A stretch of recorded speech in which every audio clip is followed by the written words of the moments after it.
Hiya. So cast your mind back to your 20s or 30s.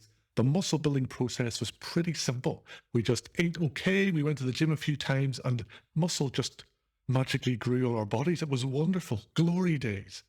Now we're in our 40s, things don't quite work like that anymore, and we need to tinker with our muscle building machines a little bit now that we're over 40 because we have slower recovery, we have lower testosterone, and there's a danger that we will just spin our wheels in the gym and start putting on weight and start losing muscle and then giving up, demotivated. We can build muscle, we can look and feel awesome after 40, but we need to be smart. And we are smart, and that's what I'm talking about today.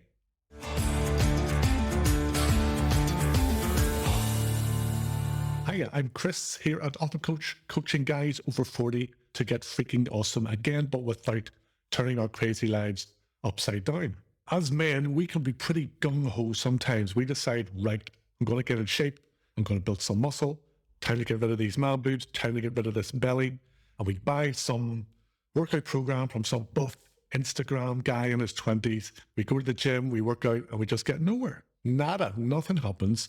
We get demotivated and we think, well, it looks like I can't build muscle now that I'm over 40 years old. But the thing is, we can build muscle after 40. Like I said, we just need to tinker a little bit with our muscle building machines to thrive again, to get the body running the way it should be in order to continue to build muscle. But what we can't do is train and eat and live the way we did back in our 20s. It just won't work anymore, and we will end up very disappointed. 3 things that we need to have in place in order to continue to build muscle in our 40s. If we do not have these things in place, we will not make any progress. So what are these things? Well, number 1, our bodies need a little bit of TLC again. We need to tinker around a little bit with how we cope with stress and how we sleep and how we make sure that our testosterone levels are where they should be at our age. Because if we don't do this, protein won't get synthesized properly once we train. We won't build any muscle. We won't recover enough through sleep. Nothing's going to happen. The second thing we need to do is to get the right workout program for building muscle in our 40s. We need to get the right balance between volume and intensity and frequency. And the third thing we need to do is to eat enough protein. Because let's face it, that's how we build muscle. We go to the gym, we damage the muscle fibers, and while we're recovering, we eat enough protein to feed them so we can synthesize protein so we can build muscle. If we don't get enough protein, there's nothing to synthesize. So if you think about it, then it's obvious what's going to happen if we don't have those 3 things in place. If we don't tinker with our body a little bit to get ourselves ready to thrive and build muscle properly, nothing's going to happen. You're going to be disappointed with all your efforts in the gym. If we don't have the right workout program, if we don't bear in mind how much more recovery time we need and that we have a little bit less testosterone, then we will work either far too hard, so we're lacking energy all the time, we're drained because we're pummeling our bodies too much too often. Or the flip side, if we have a workout program that isn't giving us enough volume and frequency and intensity, then again, there's no reason for your body to build muscle. You're just not working out hard enough. So we need a middle ground. We need the perfect workout program for guys over 40 years old. And like I said, thirdly, if we don't eat enough protein, there's simply nothing to synthesize. You cannot build muscle without enough protein in your diet. So we need to be smart about how we get the sheer amounts of protein that we need every day into our bodies. So let's briefly look at how we prime our muscle building machines to make sure that we thrive, to make sure that our bodies are ready to build muscle once we get in the gym and once we eat properly. So how does our 40-plus-year-old muscle building machine differ from how it used to work back in the glory days of our 20s and 30s? Well, we lack energy because we have 101 other things going on in our lives, and sometimes that means we either blow up going to the gym at all because we're so damn tired, or if we do go to the gym, there's a tendency just to go through the motions. You just want to get it done, spend your hour there and get out, and therefore we're just not putting in enough work to make the body want to build muscle. Secondly, we have slightly lower testosterone, both through the natural process that happens from 30 years old onwards, where our testosterone dips a little bit, but also through substandard lifestyle habits, which push our testosterone levels a little bit lower again. What that leads to is that the muscle building process, the protein synthesis that we need, just doesn't happen. It's fairly inadequate at best, and we need to fix that. And thirdly, we have inadequate sleep in general because we're stressed, because we look at screens far too late at night, which makes us not want to fall asleep because we stay up too late watching crappy shows on Netflix that our wife wants us to watch. Sleep is vitally important for recovery, to allow muscle to be built, but also to allow our testosterone levels to normalize and get up to where they should be. So let's look at how we tinker with this muscle building machine that we have now that we're in our 40s in order to get it humming again. So that when we do get to the gym, when we do start eating better, things just work. Muscle gets built. That's what we want. The thing is, energy, sleep, and testosterone are all interconnected. They are all interrelated. If you fix one, it has knock-on effects to fixing the other. So it's this magical triangle. So for example, if we can just start prioritizing sleep, if we can start averaging 8 hours sleep every night by having a sleep schedule where you get your ass to bed at 10:30 every night, where you stop looking at your phone 30 minutes before bed, and if you supplement with things like magnesium or ZMA, by fixing your sleep, by getting regular 8 hours of sleep, that will allow your body to recover physically so that muscle can be built. It will allow your testosterone levels to rise to where they should be at your age, and it will also give you the energy to work out, to push yourself in the gym. All that happens just by fixing our sleep. Other ways we can then fix testosterone by getting outside or by supplementing with vitamin D or zinc. Those things will increase your testosterone levels, which give you more energy, which makes you want to go work out. And testosterone levels increasing means protein synthesis, means muscle building, means yes. Now, we're on track. We're tinkering a wee bit with our muscle building machines. It's going to start humming if we start doing those things. Now, I suppose we should do some exercise. The important thing to understand about working out after 40 is that our days of hitting a body part with a mega dose of volume once a week, those days are over because we simply can't cope. We can't recover in time for the next workout, and you will be hobbling around like an old man having done 30 sets just for your legs in one workout on leg day. What we can do is instead split up the same dose. For example, split up that same dose of 30 sets for legs across 3 or 4 workouts.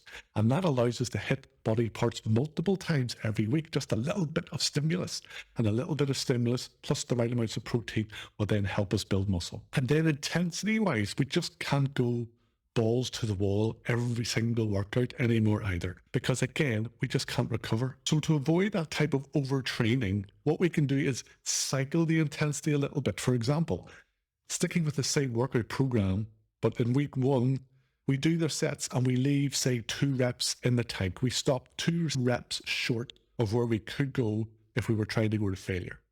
Then the next week, we go to failure, momentary failure, just where you can't do even 1 more rep. That's the set over. Then in week 3, that's when we really ramp it up.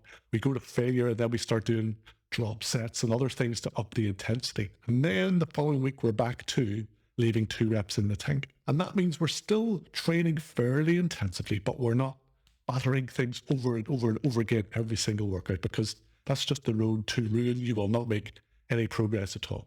So I know what you're thinking. Just give me the damn workout program. I'm going to do that now. So the perfect muscle building workout program for guys over 40, like I said, is balancing volume and intensity and frequency. Rather than doing a body part split where you have a chest day, a back day, a shoulders day, an arms day, a legs day, you're training 5 or 6 times a week and you're just battering one body part. Instead, what we're going to do is a medium-sized dose across each workout. So if you can train, say, 3 times per week for 45 minutes to an hour, what we can do is hit every body part with 1 exercise for, say, 4 sets. A typical workout would then be an upper body push exercise like bench press or shoulder press, an upper body pull exercise then like bent over rows or chin-ups or a lat pull down. And then we switch to lower body. We do a lower body push, like some variation of a squat, then a lower body pull exercise like deadlifts, straight leg deadlifts, hip thrusts. And then we can finish each workout with a kind of complex. So a small circuit that just hits biceps, triceps, and abs. That workout hits everything, say 4 sets per body part. And then we haven't battered things. We can recover really quickly from that. And 2 days later, we can do the same type of workout. Maybe mixing up the exercises, but still upper body push, upper body pull, lower body push, lower body pull, and then a circuit for the abs and the arms. That's a great way to keep on building muscle, bearing in mind our limited recovery times now.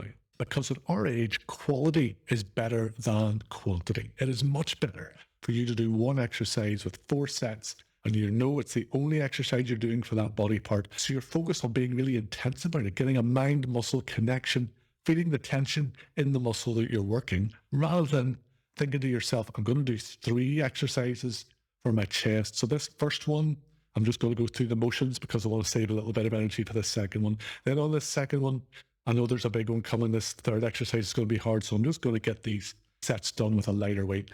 You're doing a lot of just junk sets. We do not need junk sets at our age. We need to get to the gym, work intensively, and then get out because we have bucket loads of things to do in our lives with work and family now. We have now fixed our muscle building machine. We have got you on a workout program that balances recovery with frequency and intensity. The third thing we need to have in place is getting enough protein in our diets. Now that seems quite simple, but then when you do the math, it's not that simple, because to build some muscle, you ideally need about 1 gram of protein per pound of body weight. Therefore, if you're sitting there 200 pounds, you need to get 200 grams of protein into your diet every single day. And that can be a bit of a challenge unless you're someone who loves sitting down to 3 or 4 chicken breasts for lunch and dinner. And that's why protein shakes are our best friend at this stage, because what we can do is up the protein content of breakfast, lunch and dinner. And then we add in a couple of protein shakes and that gives us an extra 60 grams of protein. So a typical day of eating enough protein would be a high protein breakfast, something like say 4 eggs and a piece of toast. Then a high protein lunch, so some mix of a lot of protein, some vegetables, and a little bit of carbs. And then at dinner time, just your go-to family meals, as healthy as you can make them, but your plate should probably have more protein on it, more meat, more fish than everybody else's, which is what daddy's plates should look like. We should always get the biggest portion, shouldn't we? I think it's a travesty now. My teenage sons want just as much meat as I do on their plates. I digress. Anyway, if you could up the protein content of each of your 3 main meals each day and then slot in a couple of protein shakes, that will get you pretty close to your 200 grams every day. So after this video, I want you to have a think about how you're going to tinker with your muscle building machine a little bit to get yourself ready to thrive and build some muscle. You need to fix your sleep. You need to decrease your stress. You need to think about maybe some supplementation with magnesium or ZMA to make sure you're getting deep enough sleep and enough recovery. Then we're going to build your workout program, which hits each body part multiple times a little bit with each workout, rather than battering one body part over and over again just for one workout and hobbling around like an old man for days. We're not doing that anymore. And then number 3, if you remember, what is it? Eat your damn protein. Chat soon, mate. Hope that helped. Bye.